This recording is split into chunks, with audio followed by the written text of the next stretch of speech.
evening, welcome to Centre Bounce. I'm John Lawrence. We're coming to you from 722 Port Road, Beverley, our major sponsor, and our sponsor that helps us out, along with Bella Vita Pizzeria, also on Port Road at Alamy Gardens. Coming up on the show tonight, we're going to talk AFL, we're going to talk SANFL, we're going to make a few comments about a few things that have been going around in the AFL and SANFL, and we're going to talk the RecLink Cup. Shortly after we go to our first break, we're going to bring in Sean Kemp. Sean actually played football for me at Henley when I was running around as an assistant coach at Henley. Sean's got a great background in footy, manages the RecLink Cup, a great initiative. It's been going for a number of years. So we'll be going to our first break now. When we come back, we'll talk with Sean Kemp. Thanks very much. See you shortly. Looking for a fun night out with friends? Want to enjoy a delicious meal with your family members or loved ones? Head on down to 722 Port Road, Beverley. Join us for happy hour every day. Check out the live sports action on the big screen or try your luck on one of our 40 gaming machines. Then settle in for a casual meal, including pizzas, burgers, pasta, or our famous steaks and schnitties. We've got great specials every day, and we're open for lunch. 722 is also the perfect spot for meetings and functions, featuring AV equipment and customised catering. Drop in and see us at 722 Port Road, Beverley, or check us out online. Welcome back to 722 Port Road, 722, our major sponsor for Centre Bounce. I have with me alongside me, it's a pleasure to introduce Sean Kemp. Sean, welcome to Centre Bounce. G'day John, good to see you again. Lovely to see you again. After all these years. Yeah. Fantastic. Yeah. For those out there listening, Sean and I were talking before we come to air. It turns out that Sean played at Henley when I was running around with a gentleman named Rod Hill. Rod was the coach, I was the team manager, runner, general dog and body. I played good cop, Rod played bad cop. I'm allowed to say that about Rod, he's one of my best mates. And Sean played with us, and then when I was coaching at Flinders Park, Sean also played there. So tell me a bit about your footy background, I'm interested. Yeah, so going back probably to the age of about 12, started at West Torrens Football Club, and pretty much grew up there. As Dad was coaching the 19s, and then he went on to the reserves and then the league as well, under Andy Bennett. So I grew up there and played through all the ranks, and then went to the Eagles when West Torrens amalgamated with Woodville. Enjoyed some seasons there, and then finished up at North Adelaide. From there I was going to go to Sturt, but what happened was Dad came back to Adelaide from coaching in the Riverland and said, come over to Jeps Cross Footy Club and play with us there, and couldn't say no because the great late Lauren Shackey, God rest his soul, was part of the team as well. So we migrated over there, and we enjoyed a minor premiership, which funnily enough was against my childhood club, Flinders Park, which we both were part of at the time, many years ago. So I guess that was the end of it for me. Some injuries, and just I kind of fell out of love with the game, and thought the best thing for me to do would be to play music. So I found a new passion, which was playing the drums. So I joined a band and went on from there. So 20 years went by where I didn't really engage with Aussie rules at all. Even though I would still talk a little bit to Dad about it, I sort of didn't as well, and focused mainly on music. That was my new discipline. So when I play football, I played the game hard, and also played under some great coaches and players as well that went on to play AFL and hundreds of games for AFL clubs, and just was in a situation where I thought, well, I just don't really want to be sort of part of it anymore. I was mortified to find out 5 years ago that Port won a premiership, but had to deal with that at the time. So what happened was, John, was 5 years ago I was approached actually by someone here in Adelaide about the RecLink Community Cup. So 20 years had gone by, but funnily enough, and I was talking to you about this off camera, which was in 1999, I was doing one of my first tours with my band, and we played at the iconic Esplanade Hotel in St Kilda. Oh, fantastic! Yeah, where they used to host rock crews. Yeah, I think they still do. Yeah, so unfortunately it's been axed, but that's a sad thing for Australian music in my eyes. Yeah. And part of the tour that I was on, we actually played at the SB, the Sacred Heart Mission Community Cup. I didn't know what it was, but obviously being a former footballer, I was quite inquisitive as to what it was about. So I started asking a few questions, and they told me all about what it was about, how it was about supporting disadvantaged people in the community. At that time in '99, they were sort of maybe like 10 or 11 years into the cup, and all these great musicians and media were all part of it in Melbourne. So after that, the Community Cup was pretty much the only form of football I would sort of keep tabs on. So there's some media people here in Adelaide that would actually go over every year and be part of it, because it was just such a big party.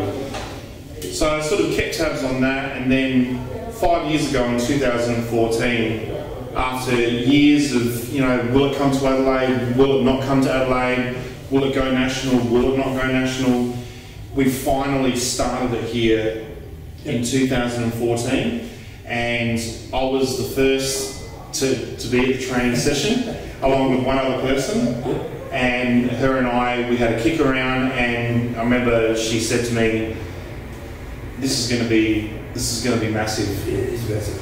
Because it started in 1993. Don't know whether you're aware of that, in Melbourne. Yeah, it did, yeah. I mean, okay, I'm going to run another show here, but AFL 360, which basically run the same time we do. Robbo and Gerard Wayne promoted it every single year. Yeah. So I did know it existed. I had seen it, but I didn't realise until going to the website that it's now a national event, which I think is fantastic. Surely is. And fantastic for what it does. Now, it's going to be on August the 4th out at Norwood Oval, or Cooper Stadium. Yeah, Cooper Stadium, which obviously is Norwood Oval, August the 4th. And we're looking forward to it again. Every year we make sure that we, pull quite a few people, and it's always a great event. Yep, absolutely. No, and look, and I see that they have several different events and several different challenges.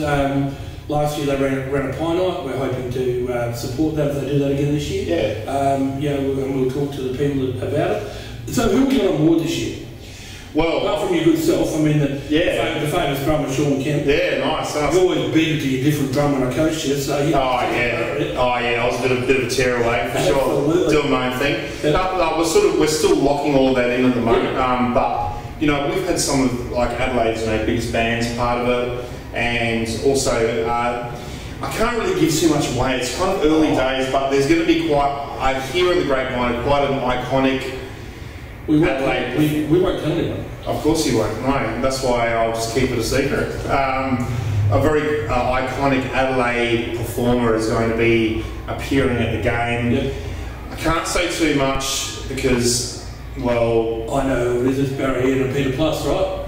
From our childhood. You got it. Yeah, Peter Plus is going to be there, and Baz McGilko as well. Absolutely. Yeah. Fantastic. I just want to touch on something. You've referenced your father now. Yeah. Des played at North Adelaide, he played at the Eagles, he was a fantastic coach. Yeah. Won a premiership with Chips Cross, won a premiership with Redmark in the Riverland. He did. And I reckon he was the last under-19 coach of the Eagles before the amalgamation. He was, yeah. And then after the amalgamation, I reckon Terry Homan, who interestingly enough coached Henley to a couple of premierships at A-grade level. Terry would have taken over for a few years. Yeah. And your dad coached the Eagles reserves as well.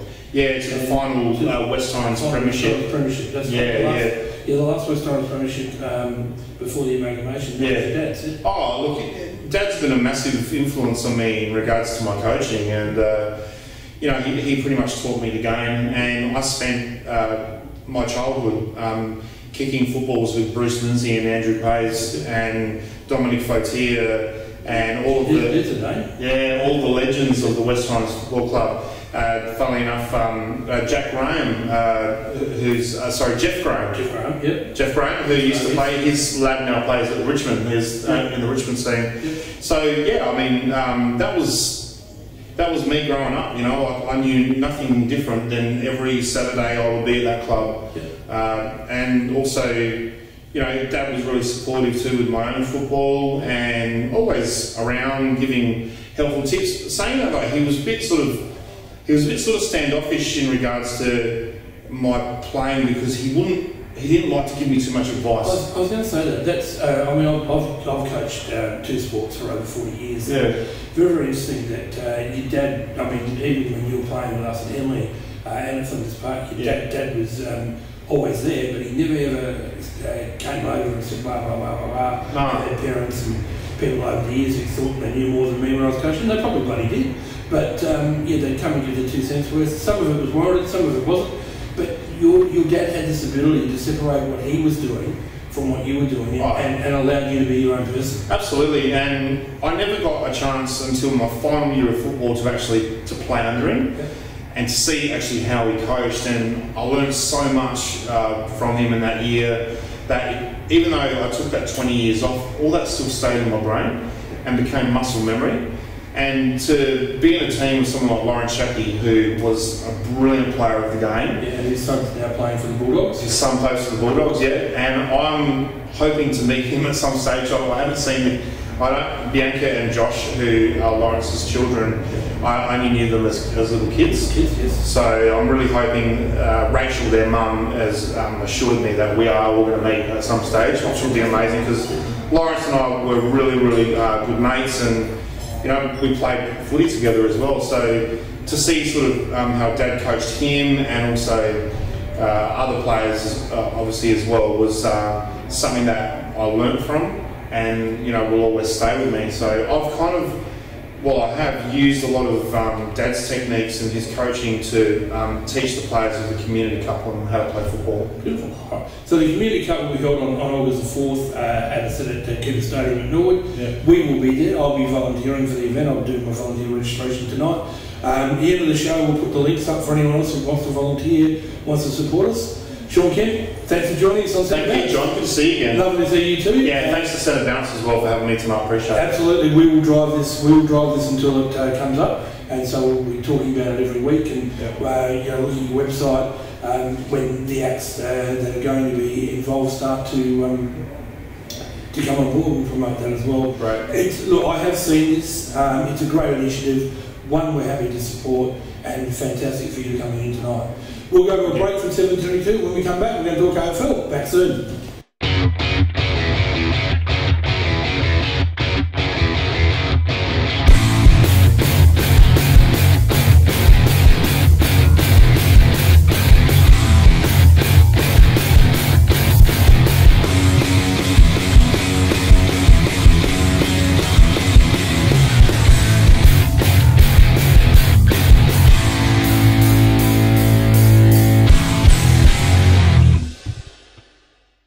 Welcome back to 7:22. This is John Lawrence, and we're talking centre-backs. Come a bit closer. Closer. Got a secret for you.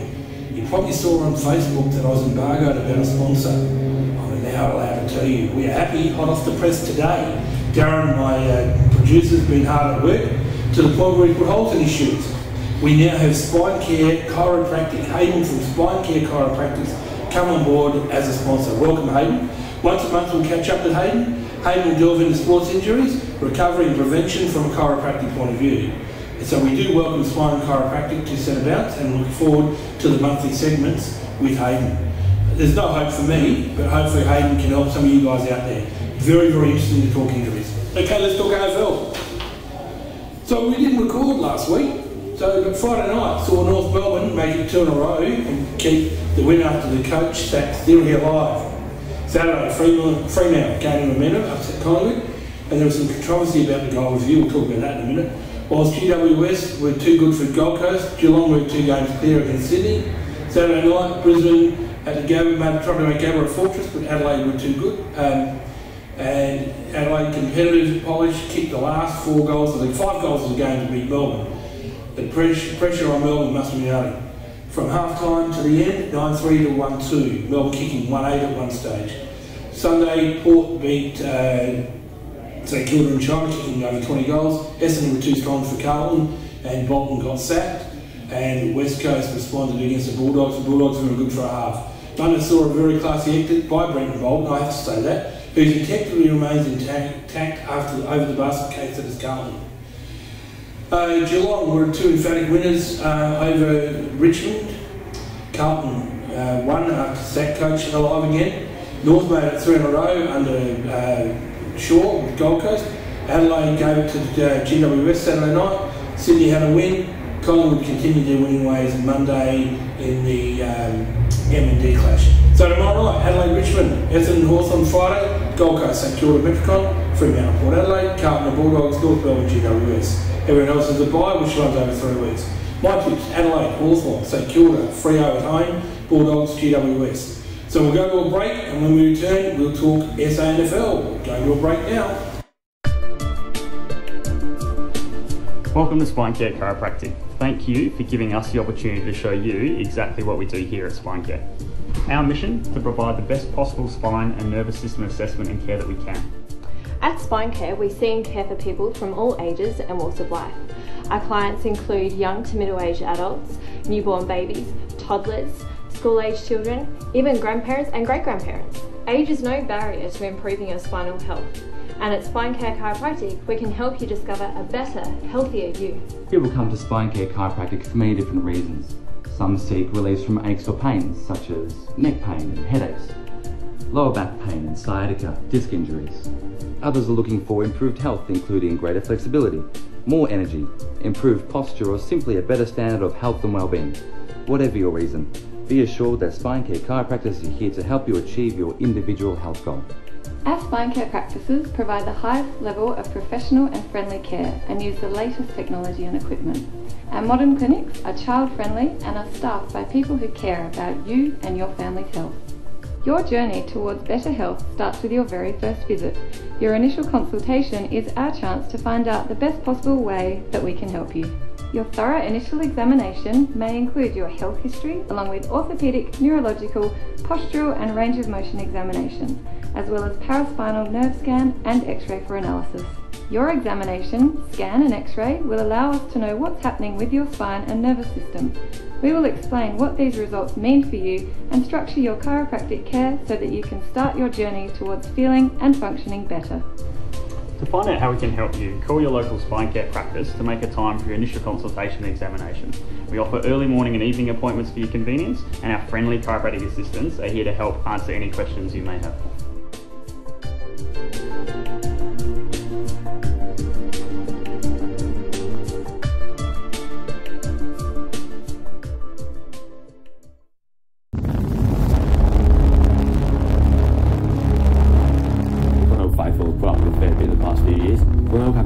In 8 years, I think now. The boys have a lot of belief in the direction we're going. I think 2019 holds a big year for us. 2018 was clearly disappointing to miss the finals for only the second time in the last 20 years. We're a proud football club and we want to do better. We're really keen and excited to try and win a premiership. That's why we exist, to win a premiership. Of course, the Adelaide Footy Club hasn't done that since 1964. We are super excited to be the group that actually changes that this year. We want to achieve something this year as a whole, and we've set ourselves up over the summer to be able to achieve that. We take a lot of confidence going in towards 2019. We won 13 or 14 in a row, and we were probably the best team all year. Hopefully we can go back to that sort of footy in 2019, and it will be hard to beat again, I think. I don't think anyone here were happy with the way the year ended, and the boys were all ready and ready to put pre-season behind us and start playing.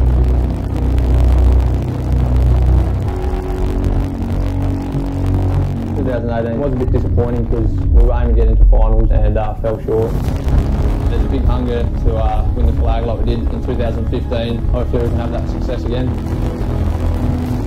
Every year you don't win the premiership is disappointing.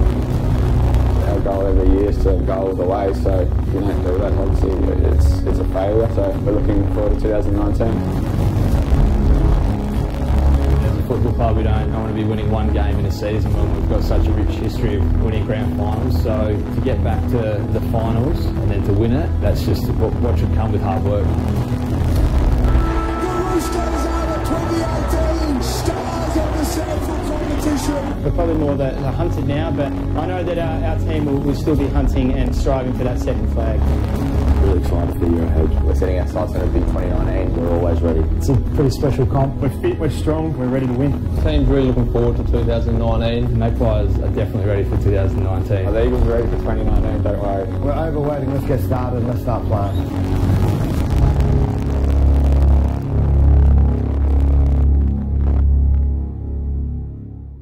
Welcome back. So round up the SANFL, wins to Norwood, Adelaide. The Eagles and Sturt were too strong for Centrals, kicking 7-3 to a solitary point in the first quarter before winning with 7 goals.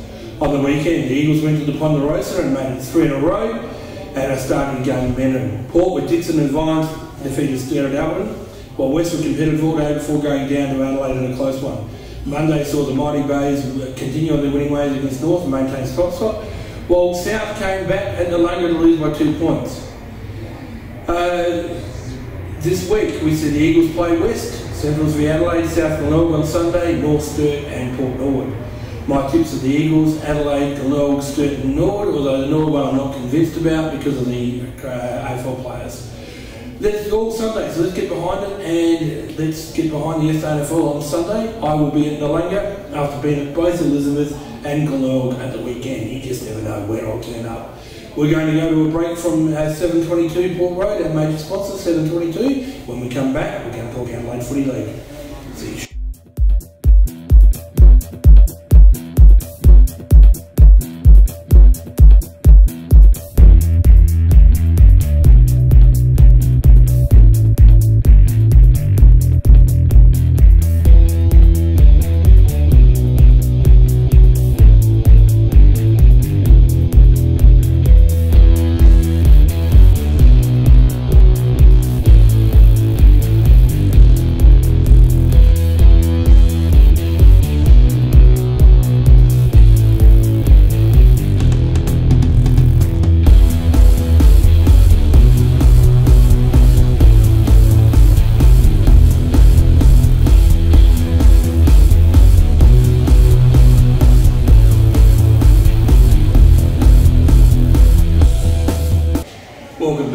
Adelaide Footy League. No games on the long weekend, there never is with the Adelaide Footy League. They had a state game in Brisbane, which I believe they won. The results for the week before we get into that, we discovered a most unwanted stat from Division 3, and thanks to my good mate Samantha Skews for alerting me to this. Samantha's on the Eagles Women's Board and on the board at Woodville South Footy Club. Her son made his first reserves game for the Eagles last Saturday and acquitted himself very well, which is why I was at Elizabeth. Division 3 on the 25th of May, Old Iggy's finished with 3 goals 16 against Flinders Park. They were 0-10 at half time and 0-15 before kicking a major. I think a most unwanted record, but still a very good side. So the ladders, Division 1, Prince Albert Old Collegians and Payne and Norwood Union both have 6 wins. Ross Trevor, St Peters have 5 wins. Port District's Goodwood Saints 4 wins. Adelaide Uni, Brighton, Tetra Gully with 3 wins, and Henley have 1 win and a lot of work to do to avoid relegation. This week we see Ross Trevor play Henley, Port Districts against Goodwood Saints, Payne and Norwood Union against PAC, Tetra Gully plays Brighton, and Adelaide Uni are up against St Peters.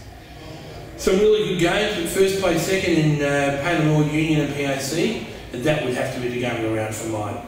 2 weeks ago, Gary Middles and Brett Blackwell at PAC and Gary McIntosh at Payne are the coaches, so a bit of history there and some great footy to be had.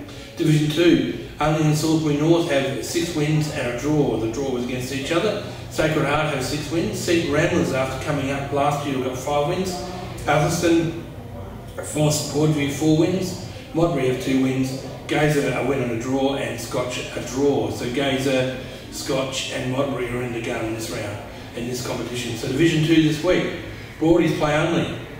Foss going against Scotch. Atherstone play Sacred Heart. That's out at Atherstone, hello Rosie. Modbury play Gazer, and Seaton up against Salisbury North, the emerging Salisbury North. Seaton v Salisbury North, for mine's the game of the round. The reason I say that is Seaton inflicted Unley's first win, who were top, Unley's first loss, sorry, who were top. Can they pitch a game against the other top side? They're at home, they're on their home deck at Pedder Reserve. Be a fascinating game, that one. I might even go sneak down for a look depending on what's going on Saturday. After being promoted from Division 3, they're playing some really, really good football, the St Rounders. And whilst at the other end, should Modbury beat Gazer, Modbury will take a step to avoiding relegation, even though there's 9 games to go. Whilst the Gazer win would put some pressure on Modbury in the relegation zone fight. Very, very interesting, that, topsy-turvy. So there's something to play for right across the board. Division 3, we have Old Iggies who kicked 0-15 and Galunga on 6 wins. Galunga again promoted 2 years ago to Division 3. Flinders Park, Portland have 5 wins and a draw. North Haven have 5 wins. Westminster have 4 wins. Golden Grove 3 and a draw. Plimpton 2 and a draw. There's been lots of draws in this competition. Morphy Parks, Jepps Cross 1 win each. So Morphy Parks and Jepps Cross are in the relegation zone at the moment.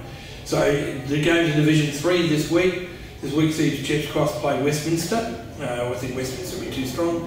Flinders Park play Morphy Parks, so the Battle of the Parks, and that's at Flinders Park. Golden Grove are up against North Haven, and Plimpton played Old Iggies. Galunga v Portland at Galunga, very, very hard ground to play Galunga. So the Galunga-Portland, which is 4th, 2nd v 4th, is a standout game. Given also Portland kicked 32 goals last outing, and Galunga too have plenty of firepower up front. So a real shootout looms at Webb Oval. So that could, we could see 2 sides kick 20 goals against each other in that one. It'd be fantastic. Division 4, Smosh after getting relegated, but reappointed with Sean Blacken, and Sean's doing a great job at Smosh, my spies tell me. They have 7 wins. Woody South, Edwardstown, Mitcham 5 wins. CBC, Pembroke, Kilburn 4 wins. Walkerville 3 wins. Paraka 2 wins, and Kerlite Gardens 1 win. So CBC and Woody South, after being promoted from Div 5, both doing very, very well in this comp. This week CBC play Walkerville. Edwardstown play Kerlite Gardens, again another tough place to play footy, Edwardstown. Paraka v Pembroke, big ground Paraka, and Pembroke will run all day. Mitcham play Kilburn and Mitcham, and in the game to round 1 play 2, Smosh versus Woody South. So for the 2nd week running, Woody South in the game of the round for minus Smosh. Well, as I said, 1st versus 2nd, but again, the Division 4 comp is probably the most even comp of the lot. It serves up 2 or 3 really great games every week. So we'll be back soon to wrap up, and before I do that, one of the Crouch boys for Adelaide tomorrow night against Richmond will play his 100th game, so congratulations. I just can't remember which one it is, but I'd say it'll be Brad. Fantastic effort. So we'll be back soon to wrap up.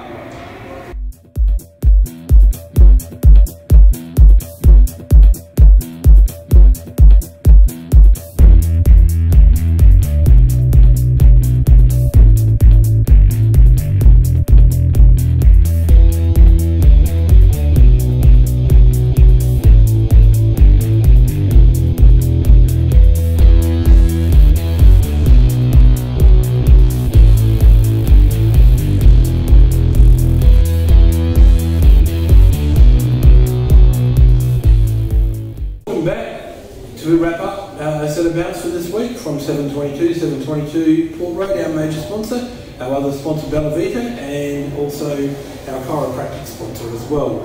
So, community announcement: Henley Footy Club are wanting to establish an open women's football side in 2020. This will complement a very, very strong women's junior program. Mate of mine, Carl Dobbin, coaches in the women's junior program, and is doing okay. Carl and I played a lot of footy together at Henley. Both life members of Henley, proud life members. So looking for expressions of interest from both players and coaches. We'll put the form on our website and Facebook page. Further information from Danielle Robin, wife of the legendary Matthew Robin, played centre forward for the Crows, on 0417 841 271, and email girls@henleysharksjuniors.com.au, or the Henley Footy Club website, Henley Sharks Football Club. Again, we'll put all that on our website.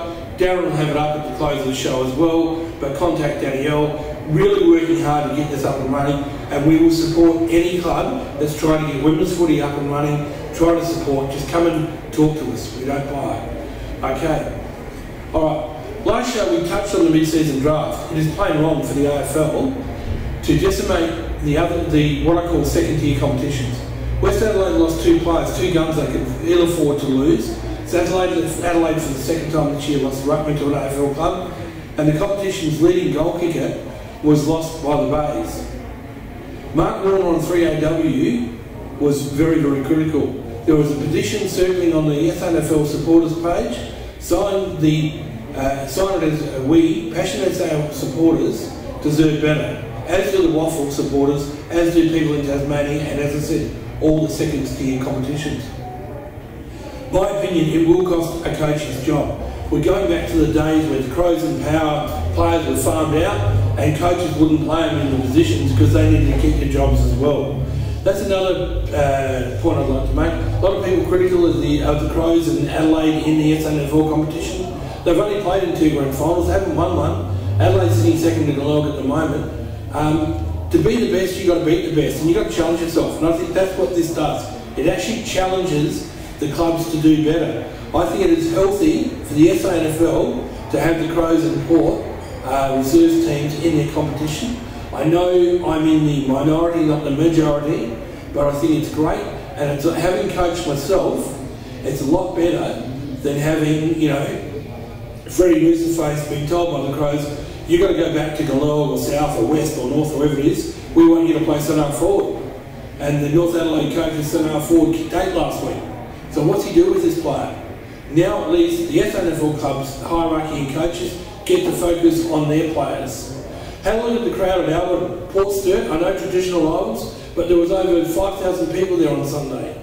The night game, Glenelg versus Adelaide at Glenelg, which I was at, again, 4,000 people attended that game.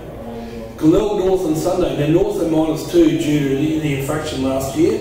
There was 5,000 people at the Bay on Sunday. And no, I wasn't counting my mum. Alright? Okay? So the crowds are up at SANFL level. Part of that is because of the standard of footy, because the players are going to another level, particularly when they play Port or the Crows, because they have to. It is healthy. We should be supporting the SANFL, not dissing it for doing these things. Alright? Again, I really think it's healthy, and having a 10-team comp, it can only benefit everybody, and it gets stronger. Okay, comment, and again, I'll set myself up for ridicule, and I really don't care. The apology to Adam Goods is long overdue. Booing a player on race has no place. Goods was a champion of our game. He was a Brownlow medalist twice, and should be remembered as such. As someone who has coached senior and junior sport, in 2 sports, in football and baseball, they wanted me to coach cheerleading at one stage, I said no. We the coaches have a responsibility to educate that racism, like homophobia, like violence against women, violence against anyone for that matter, should never, ever, ever be tolerated. Adam Goods, you were a champion, you are a champion, and this commentator's eyes, and I know I've got the backing of my producer, Dylan, my cameraman, and Matt, my on-the-ground reporter. You are a champion, you're always a champion, let's stamp out racism. Okay, the winners of our Bella Vita competition, Rob Fraser and Nay Tressida, both have got their vouchers. I used to work with Rob, and Nay helped me out with some product from the chemist shop down at Kimmer Park, legally of course. And as I mentioned earlier, very excited, I'll give Hayden a plug again, to have our 3rd sponsor, thanks to my producer Darren for working so hard on this, Spine Care Chiropractic. There you go, Darren, I got it right. So, and don't forget our 722 competition. Get into 722 Bistro on Port Road, take a selfie of yourself having a meal here, which I'll be doing next Monday, upload it to our Facebook page, and we will draw a winner come October on our last show of the year. And remember, as we leave tonight, it's nice to be important, but it's important to be nice. So on behalf of Darren Andrews, Matthew Lynch, Dylan and myself, John Lawrence, thanks for watching, and we'll see you next Monday for the next incarnation of Centre Bounce. Bye for now.